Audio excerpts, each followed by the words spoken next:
Bonjour à tous, salut Alexis, salut Jade, j'espère que vous allez bien. Aujourd'hui, très heureuse de vous retrouver pour un nouvel épisode et direction le monde de l'art contemporain. Donc un métier qu'on n'a pas encore eu dans l'art contemporain. Il vous le dira plus tard, mais bon, il est Art Advisor, c'est Alexis, qui a cofondé Darmo en 2018. Donc un programme qui soutient les artistes émergents et qui les fait évoluer. Et d'un autre côté, il est aussi conseiller d'art pour les particuliers et les entreprises. Donc salut Alexis, comment vas-tu ? Très bien, merci beaucoup de m'avoir avec vous. Bah écoute, avec plaisir. On est très contente de t'avoir avec nous. Est-ce que tu peux te présenter rapidement, s'il te plaît ? Bien sûr, je m'appelle Alexis de Bernède, j'ai 26 ans et je suis conseiller en collection d'art et en projet culturel. J'ai fait mes études en Angleterre, pas mal bougé quand j'étais plus jeune. Et puis j'habite aujourd'hui à Paris et je voyage pas mal pour le travail. Mais ça c'est cool. Tu veux nous en parler plus maintenant. Et justement par rapport à tes études, on a vu que tu avais fait un master du coup à Oxford, un master d'histoire de l'art. Est-ce que tu peux nous parler un peu de ce master ? Qu'est-ce qui t'a plu dans ce master ? Quels sont les cours qui t'ont un peu inspiré ? Et comment t'as dégaulé un peu dans ta carrière après ce master ? Bien sûr, en fait, j'ai commencé Darmo pendant mes études de commerce à l'université de Warwick en licence. Et l'avantage de l'Angleterre, c'est qu'on a un peu moins de cours qu'en France. Du temps libre. Il y a moins d'heures de cours, exactement. Ouais. Et donc, certains font des stages, certains font du sport, d'autres font rien. Et moi, j'ai décidé de monter ma boîte. Donc, ça s'est fait de manière assez naturelle, le début de Darmo, et je pourrais revenir dessus dans quelques minutes. Mais quand j'ai fini Warwick, je me suis dit...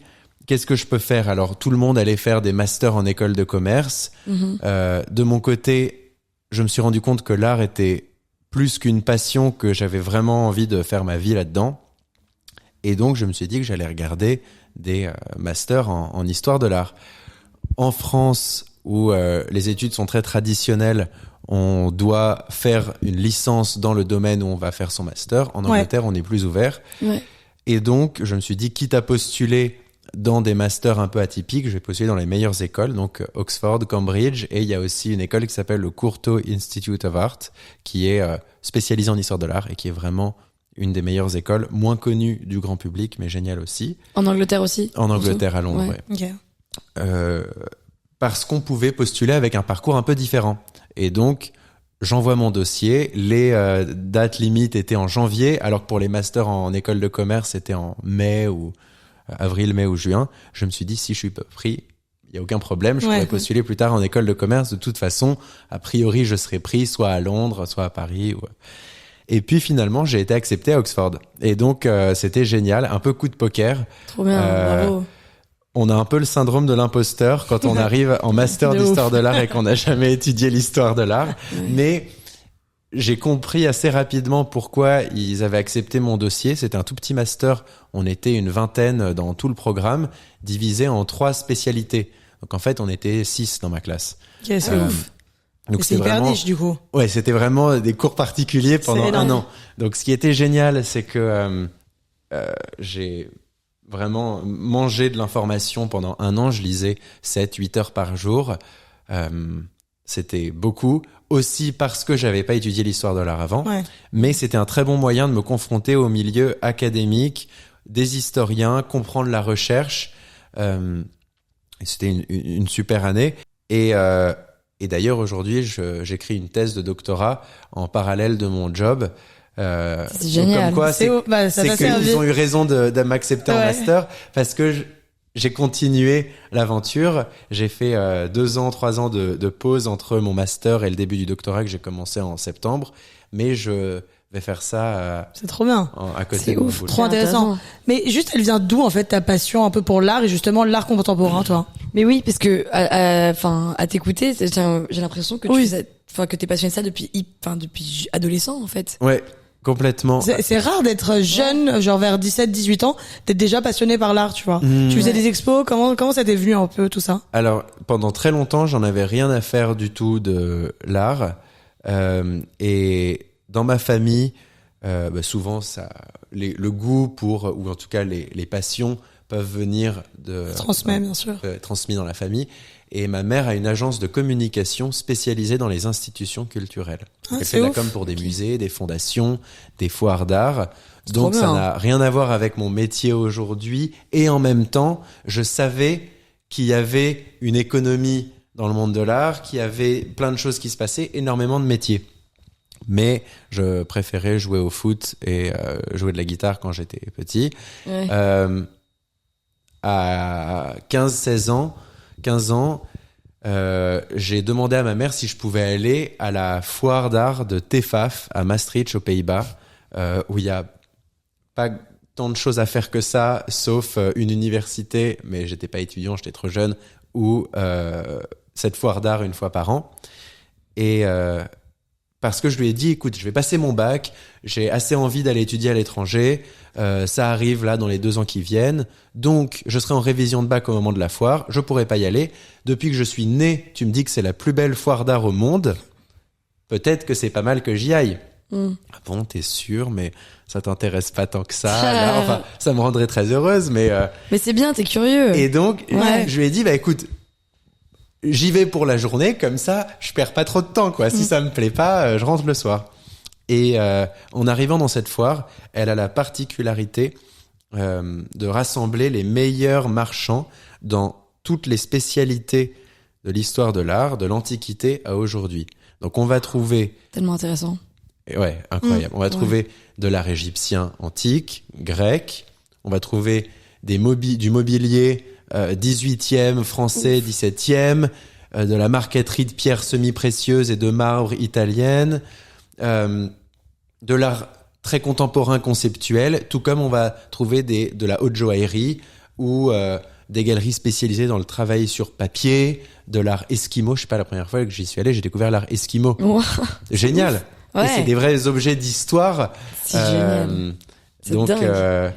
Donc voilà, donc c'était assez génial. J'y suis allé et ma mère m'a dit, laisse tes yeux se poser sur tout ce qui t'intrigue ou te procure une émotion. Ça peut être de rire, d'aimer, de trouver ça très laid ou d'être fasciné par le détail, par une technique. Et dis-toi que c'est parmi ce qui se fait de mieux dans ce type d'art-là. Et donc, c'était génial. J'ai vu des armures de samouraï du 17e, l'art esquimau, de l'art aborigène australien. C'était incroyable. Et je suis rentré en me disant, c'est quand même le plus beau métier du monde. Comme c'était parmi les plus grands marchands du monde, tout le monde avait l'air d'assez bien vivre.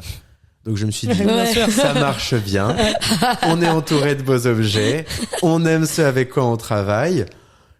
Qu'est-ce qu'on peut demander de plus? Et donc, après ça, j'économisais mon argent de babysitting et j'achetais dans des ventes aux enchères en ligne des lithographies, des œuvres en édition limitée. Mais c'était des lithos à 50 €. Hein. On parle pas non plus de... Ouais. Mais j'achetais ça et puis j'avais pas assez d'argent pour les faire encadrer. Je préférais en racheter d'autres. Et donc, je les mettais sous mon lit. Et je les sortais le week-end, je les regardais, j'étais hyper fier.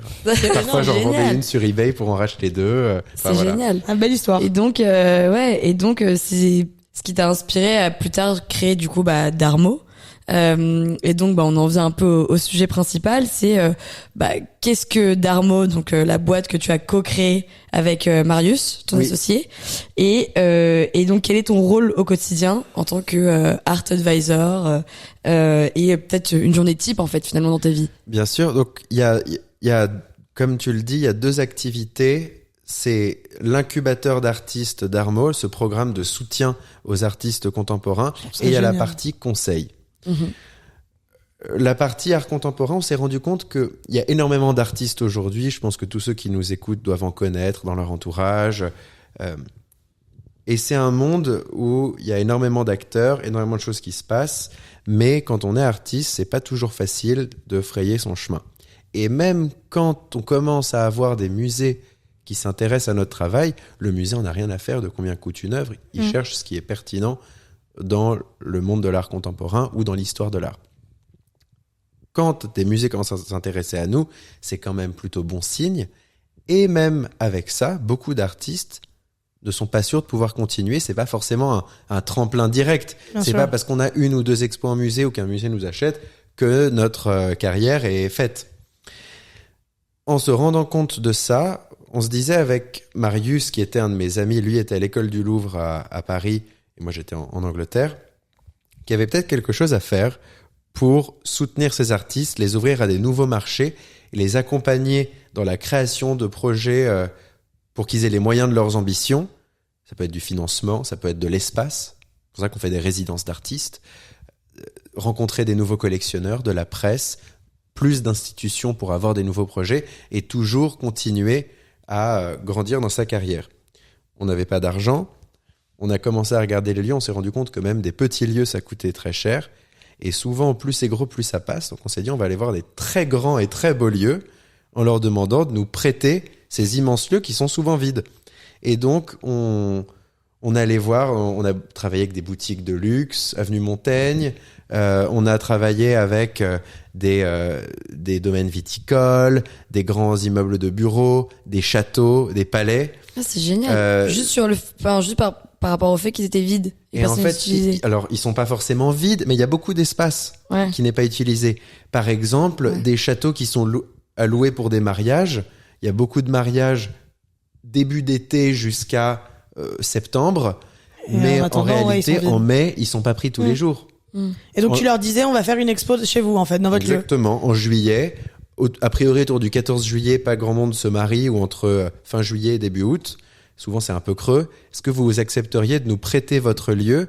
On va faire venir plein de monde. Ça va être une super carte de visite pour vous. Vous allez peut-être rencontrer des nouvelles personnes qui voudront les louer. En échange de quoi, vous n'avez rien à dépenser. On s'occupe de tout. On monte une expo qui va faire parler de vous partout dans la région. Et ça marchait. Et mais donc, t'avais déjà des artistes ? On est allé, on a trouvé des artistes. Ouais. Alors, on s'est très vite compris qu'on n'avait pas la science infuse, enfin on le savait dès le début, mais que donc c'était un milieu où il y a beaucoup d'acteurs, beaucoup d'artistes, il fallait s'entourer des bonnes personnes. Et donc on a très vite fait appel c'était des galeristes, c'était des commissaires d'exposition, des directeurs de musées, des critiques d'art, qui nous recommandaient des artistes sur qui ils avaient leur œil, mais qui étaient encore un peu jeunes pour rentrer dans le musée, pour rentrer dans ces grosses galeries. Et donc, quelque part, on nous aidait dans la sélection pour travailler avec des artistes qui ont besoin de soutien, mais on n'était pas les seuls finalement à les soutenir, parce que sinon, ça veut pas dire que les artistes qui n'ont pas de soutien ne sont pas talentueux, mais ça voulait juste dire que nous, en tant que jeunes de 19 ans qui n'avons aucune expérience, au moins on n'était pas les seuls à vouloir soutenir ces artistes, et peut-être qu'on les soutiendrait mieux parce qu'on fédérerait plus de monde autour de nous pour les aider. Et que plus on en soutiendrait, plus on pourrait en soutenir. Donc le modèle, c'était la chose suivante, c'était travailler avec des beaux lieux, faire des projets qui ont un sens pour la carrière de l'artiste et vendre les œuvres avec un modèle de galerie traditionnelle, même si on n'a pas de galerie physique encore aujourd'hui, qu'on fait pas de foire, on vend les œuvres quand on fait un projet pour financer les expositions à venir, les suivantes, et faire tourner le programme. Et ainsi de suite. Et ainsi de suite. Okay. Et donc, la première, on a mis toutes nos économies. J'ai vidé mon livret A, mes économies que j'avais. Bon, c'était pas très cher, mais on avait dû mettre 3 ou 4 000 euros chacun. Ouais. Et on s'était dit, la veille de l'expo, si on ne vend rien, on se sera fait un très beau cadeau. Oui, voilà. Ça sert à ça aussi. Il faut vivre des aventures de vie, tu vois. C'est pas 3-4 000 euros qui va changer. Enfin, c'était beaucoup d'argent à l'époque, mais ça change pas une vie. J'avais pas mis toutes mes économies de toute la vie et donc voilà, donc on a fait cette première expo, ça a marché, on a pu en faire une deuxième, puis une troisième, et donc voilà. Donc il y a ce programme. Aujourd'hui, on a un super comité de sélection de directeurs de musées internationaux. On a le fondateur du Palais de Tokyo, on a une directrice de musée américaine qui a découvert ça, c'est le jury, du coup? Ouais, exactement. C'était notre question d'après, justement. On a Kate Moss qui fait partie du jury, qui nous aide aussi à faire rayonner le prix au-delà du monde de l'art. Parce que si on fait un prix que pour les personnes de ce petit milieu, finalement, ça sert un peu... c'est très bien. Mais le mieux, c'est que si je vais dans un café et que je demande « Qu'est-ce que vous connaissez dans l'art contemporain ?» qu'on pense à Darmo. Ouais. C'est aussi ça, la beauté de l'art, c'est de pouvoir le partager. Et donc, et on a un super designer, Milinski, qui fait plein de projets caritatifs et qui vraiment nous aide sur l'angle stratégique, qui est génial. Ça, c'était justement, on allait en parler après du prix. Et ben on peut revenir dessus après, mais tout ça pour dire qu'on est accompagné de ces personnes-là. On organise 2-3 projets en France par an, 2-3 à l'étranger pour soutenir des artistes, 1 à 2 nouveaux par an qui intègrent Darmo par le biais du jury pour les accompagner dans leur carrière. Donc tu parlais de votre premier projet et donc vous avez forcément dû sélectionner certains artistes à mettre dans l'expo que vous avez organisée.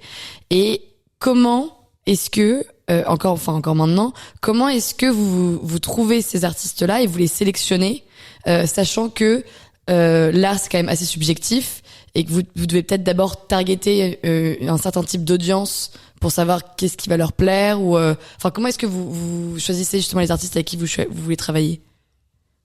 Ça passe par ces personnes qui nous conseillent, qui ont un certain regard, une certaine expérience, qui ont vu plein de cycles dans le monde de l'art contemporain, qui connaissent très bien l'histoire. À mon avis, ce qui différencie l'art de la décoration, c'est que dans l'art, il y a un aspect historique. C'est que c'est comme une recherche. Ça peut être une recherche technique, une recherche philosophique, on a des histoires à raconter, et donc c'est comme un mur de briques, et il faut savoir où est-ce qu'on pose la petite pierre suivante. Ouais. Il faut construire. On n'est pas obligé de tout casser et de reconstruire un mur. Il faut savoir juste quelle nouvelle question on pose, quelle nouvelle technique on va utiliser. Ces commissaires d'exposition, ces directeurs de musée rencontrent énormément d'artistes ils tout sont au à long l'affût de l'année. des nouveaux On a aussi des recommandations, des idées d'artistes qu'on a découverts, qu'on nous a recommandés. On regarde ensemble et puis ensuite, un artiste rentre dans le programme. Donc c'est un mélange de, bien sûr, quelque chose qui nous intéresse plutôt que ce qui nous plaît forcément esthétiquement. Bien sûr, c'est toujours un plus, mais on peut jamais aimer tout sur tout. Non. Par contre, est-ce que ça nous intéresse? Est-ce que la démarche, à notre avis, est intéressante? Et bien sûr, c'est subjectif, mais en tout cas, on essaye de regarder le discours. Est-ce que l'artiste sait ce qui a été fait par le passé dans l'histoire de l'art et ce qui pose comme question à nouveau? Faut que sa démarche vous intéresse, en fait, qu'elle soit honnête. Histoire de pas refaire ce qui a été fait, exactement. Okay. Donc voilà, donc bien sûr, on pourrait travailler avec des centaines d'artistes, il faut choisir. Donc on a décidé de limiter à 35 ans pour travailler avec des artistes assez jeunes, en début de carrière entre guillemets. Est-ce qu'il y a des artistes qui viennent vers vous? Bien sûr, beaucoup. Et en fait, j'aime énormément découvrir ces artistes. Ouais. On peut pas travailler avec tous ces artistes, malheureusement. Vous pouvez pas travailler avec tout le monde. Parce que on s'autofinance, que c'est les expos qui permettent d'en financer des nouvelles. On s'est dit, on préfère travailler très bien avec 1 à 2 nouveaux artistes par an que moyennement avec 10, 20 ou 30. Comme ça, au moins, on peut vraiment avoir un impact.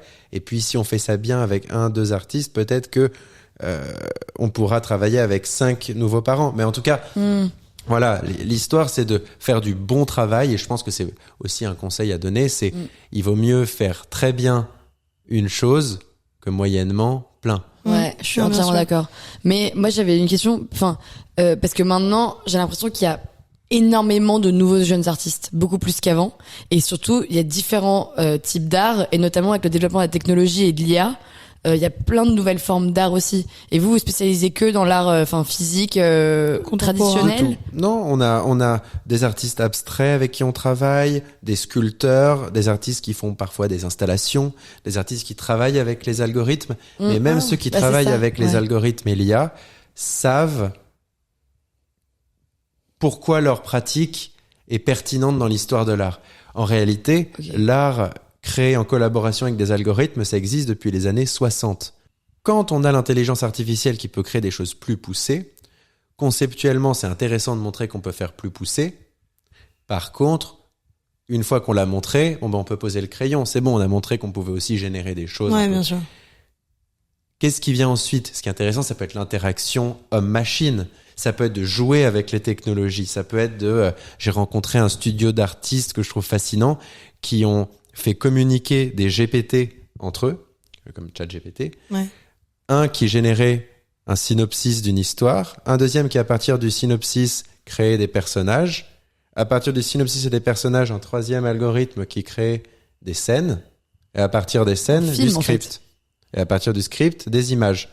Et ils ont recréé un faux documentaire généré par IA de quelque chose qui s'est passé dans l'actualité, complètement inventé. Et ça, techniquement, c'est incroyable. Ouais. Au niveau de la recherche, c'est fascinant. Et c'est ça qui nous intrigue.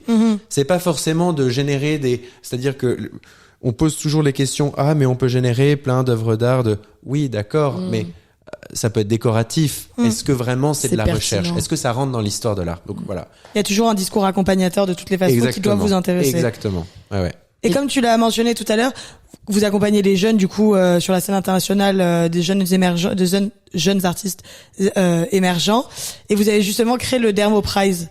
Ça vous est venu comment cette idée de créer un prix à côté de votre programme? Bien sûr. Vous avez même eu Kate Moss du coup comme jury, c'est énorme. Exactement. Ouais. Ça fait. Je savais même pas que Kate Moss était, intéressée par l'art. Ouais, elle fait beaucoup de philanthropie aujourd'hui. Ça fait très longtemps qu'elle est une icône du mannequinat, et elle est de plus en plus dans la philanthropie, et on a beaucoup de chance de pouvoir avoir quelqu'un comme ça dans le jury. D'autant plus que c'est quelqu'un qui parle à toutes les générations. Ma grand-mère va connaître, ma mère va connaître, nous on va connaître, mes petits cousins vont connaître. C'est génial. Ouais. C'est quand même.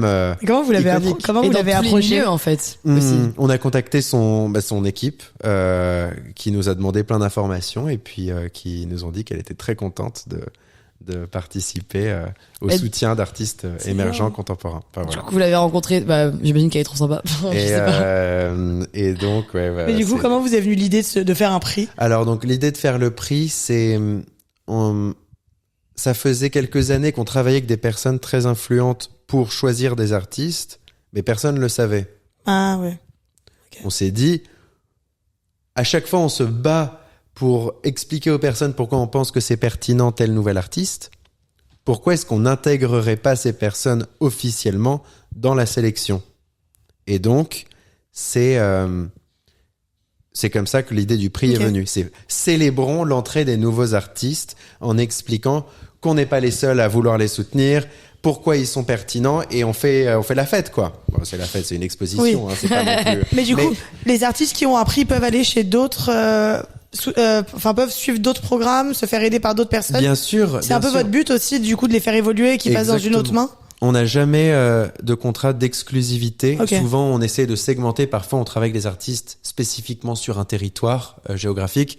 Mais en fait, plutôt que de l'exclusivité, on préfère avoir avec les artistes des accords d'inclusivité. C'est-à-dire que on n'a pas envie de s'occuper de la cote d'un artiste, forcément, de la gérer. Par contre, on a envie de les aider à financer des projets qui vont marquer l'histoire, marquer leur pratique. Ce qui vient en complément de ce que peuvent faire d'autres galeries, de ce que peuvent faire des musées. Donc, plutôt que de freiner la croissance d'un artiste, c'est plutôt travailler avec d'autres personnes, mais continuons à faire des projets ponctuels tous les ans, tous les 2 ans, tous les 3 ans, pour soutenir ta carrière, soutenir ta pratique. Donc, c'est pour ça que c'est vraiment, on travaille main dans la main.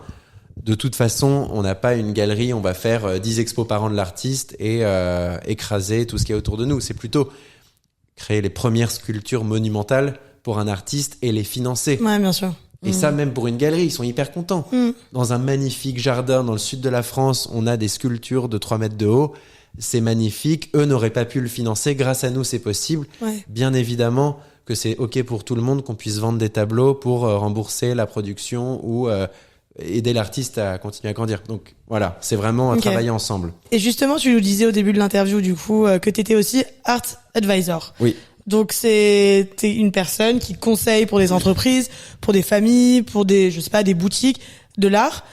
Est-ce que tu peux nous expliquer un peu plus ce pan de ton métier, en quoi ça consiste, et qu'est-ce que tu fais réellement en tant que art advisor? Ça a commencé au bout de quelques années de Darmo, où on se disait que c'était génial de pouvoir vivre de Darmo, mais qu'on aimerait plutôt pouvoir allouer la majeure partie de l'argent généré par les expositions et le soutien aux artistes dans les artistes, et de pas avoir à se payer avec. À ce même moment-là, le Covid arrivait, et il s'est trouvé que beaucoup de gros collectionneurs qui aimaient notre œil, qui aimaient notre goût, qu'on avait rencontrés les 4 dernières années, 3 dernières années, sont venus nous voir en nous disant « On sait que vous collectionnez, que vous êtes toujours à la recherche d'artistes et que vous regardez ce qui se passe. Qu'est-ce que vous regardez en ce moment ? Il n'y a plus de foire d'art, il n'y a plus d'expo, les musées sont fermés. Qu'est-ce que vous regardez ?» Et on a commencé à développer une relation assez proche avec ces collectionneurs où on les accompagnait sur la découverte d'œuvres d'art, mais pas que contemporains, aussi du 20e. C'est principalement de la fin du 19e à aujourd'hui. Des impressionnistes au 20e, cubisme, surréalisme, première moitié du 20e, seconde moitié du 20e et aujourd'hui. Et on s'est mis à les accompagner sur leur collection. Okay. On leur a proposé d'être rémunérés par eux pour les accompagner sur leur collection, pour être indépendants des maisons de vente, des galeries, et pouvoir vraiment être main dans la main avec eux. On est collectionneurs, on a envie de les aider.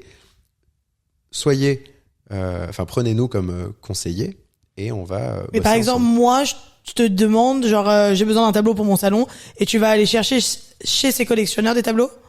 Partout. Voilà. Okay. En fait, ce qui va se passer, c'est ces personnes, on travaille aujourd'hui dans le conseil avec une dizaine de familles de manière très proche tout au long de l'année, un peu comme un family office qui va gérer l'argent de quelques familles. Okay. C'est spécifique à l'art.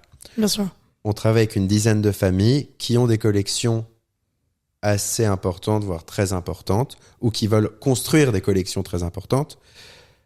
Et après, ponctuellement, avec d'autres aussi pour travailler avec des amis qui veulent commencer à collectionner, sans forcément collectionner avec Darmo, c'est complètement indépendant. Ces familles qui ont des très grosses collections, parfois c'est hérité, c'est le grand-père qui collectionnait, puis le père qui collectionnait, et eux qui ont maintenant 40, 50 ans, ont hérité de 100 ans de collection d'art, mais sauf que dans la collection, ça va être des Giacometti, des Picasso, des Fontana, des œuvres majeures du XXe siècle. Et c'est trop dommage de tout vendre parce que, bien sûr, on voit toujours la partie les gros chiffres, les gros prix. Ouais. Mais finalement, si on pense qu'aux chiffres, franchement, on peut investir dans des fonds d'investissement. Ils font ça très bien. On voit pas de quoi il s'agit. Et puis, l'argent grossit. Si on travaille avec des œuvres d'art, profitons de tout ce que ça a à nous offrir. Ayons les œuvres chez nous. Allons rencontrer les artistes. Si les artistes sont décédés, prêtons les œuvres au musée. Rencontrons les historiens. Rencontrons les autres collectionneurs. Vraiment, il faut utiliser. Faisons vivre les œuvres. Il y a quelque chose de physique. Utilisons-le au maximum pour jouir de la collection d'art autant qu'on peut. Donc, c'est des collections où on va pas tout vendre. On va les aider à céder quelques œuvres parce que le marché est bon sur tel artiste cette année. Et puis, on va racheter quelques autres choses. Pour certains, on voit que dans tel mouvement, ils ont tous les grands artistes, mais que quelques-uns d'entre eux ont été complètement oubliés de l'histoire, bien qu'ils aient été très proches des artistes majeurs. Okay. Et on va les collectionner, partir à la recherche de pièces, peut-être même travailler avec eux pour faire écrire des catalogues sur eux, prêter à des musées, et participer aussi à leur échelle à l'histoire de l'art. Ouais. Donc c'est vraiment un accompagnement très proche. De là, deux de ces familles nous ont proposé de les accompagner dans le développement de leur fondation privée, de leur musée privé. C'est ouf. À l'international. C'est donc génial. On travaille avec eux. Pour l'une d'entre elles, c'est dans les Caraïbes, c'est faire venir des artistes internationaux et dynamiser l'écosystème culturel local, qui est pas que des artistes locaux, mais vraiment créer des échanges. Bien sûr. Et voilà, ça peut être des centres d'art, ça peut être monter des parcs de sculpture. C'est trop bien, ça te fait un autre pan de ton métier. Ouais, c'est génial. Et en fait, c'est très différent parce que quand on a des Fontana à la maison, finalement, on collectionne pas forcément les très jeunes artistes qui vendent des tableaux qui sont sortis d'école à 5 000 euros, 10 000 euros.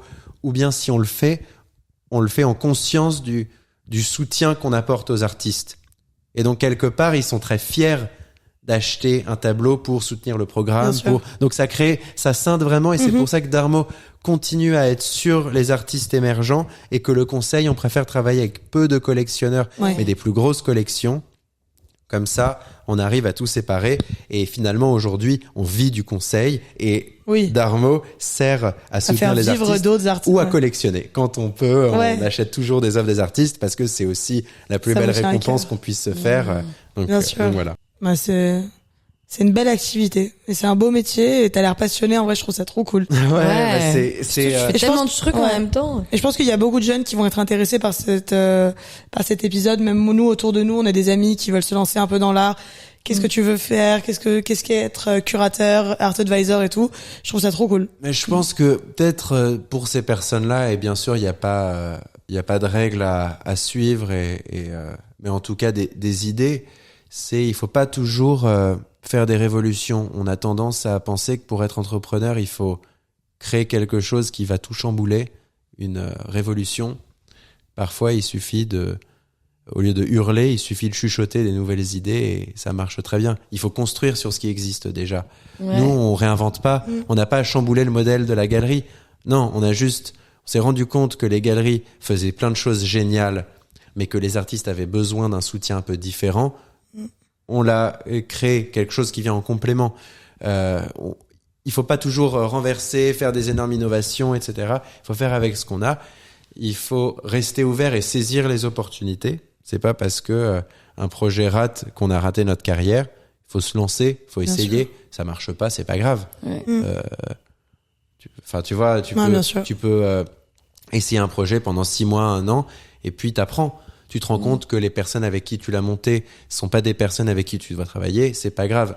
Moi, j'ai eu la chance de trouver tout de suite quelqu'un avec qui j'ai adoré bosser, mais par contre, on n'avait aucune idée de ce que deviendrait Darmo. Le conseil n'existait pas il y a 3 ans, et aujourd'hui, c'est grâce à quoi on vit. Ouais, bien Ouais. sûr. Donc, on faisait pas de résidence d'artiste, on s'est rendu compte que c'était hyper intéressant d'en faire. Voilà, tout évolue. Ouais. Et c'est très important voilà, c'est des petits ajustements, quoi. C'est comme si on était dans un bateau, et puis il faut voir si on prend bien le vent. Parfois, il faut juste tourner un peu la barre et J'aime bien cette c'est métaphore. ça. Ouais. Et c'est vraiment, il faut continuer, il faut avancer. Parfois, il y a moins de vent, c'est pas grave. On attend un peu, on essaie de voir si on peut pas faire quelque chose pour que ça reparte, mais c'est normal. Et puis c'est le roller coaster, hein. Enfin, tu montes ta boîte, il y a des mois, c'est sûr. t'as l'impression que t'es le roi du T'es Bill pétrole, Gates. et puis ensuite hyper mou pendant quelques semaines où tu te dis qu'est-ce qu'on va faire, et puis c'est aussi ça. Mais au moins tu travailles dans quelque chose qui te fait vibrer et c'est génial, c'est fascinant. C'est génial. C'est inspirant. Où est-ce que tu vois Darmo dans 5 ans?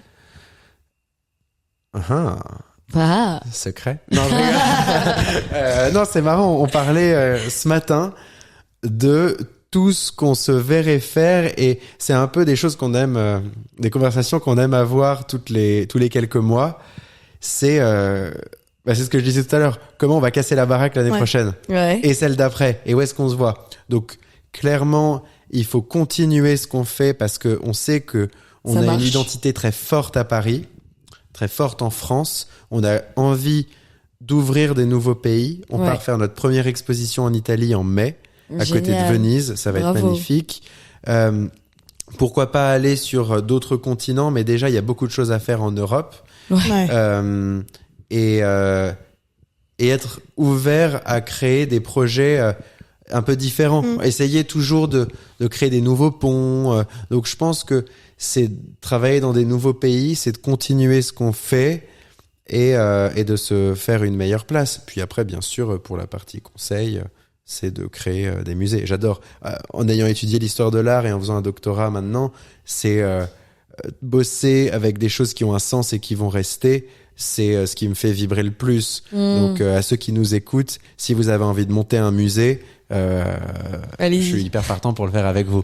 Ah bah génial. Voilà la perche. C'est un beau mot de la fin. Ouais. Bah écoute, nous on veut peut-être pas créer de musée avec India, mais en tout cas, qui sait, on créera un musée des métiers. Ouais. Ce serait génial. Mais en tout cas, merci beaucoup d'être venu aujourd'hui. Merci à vous. C'était vraiment super intéressant.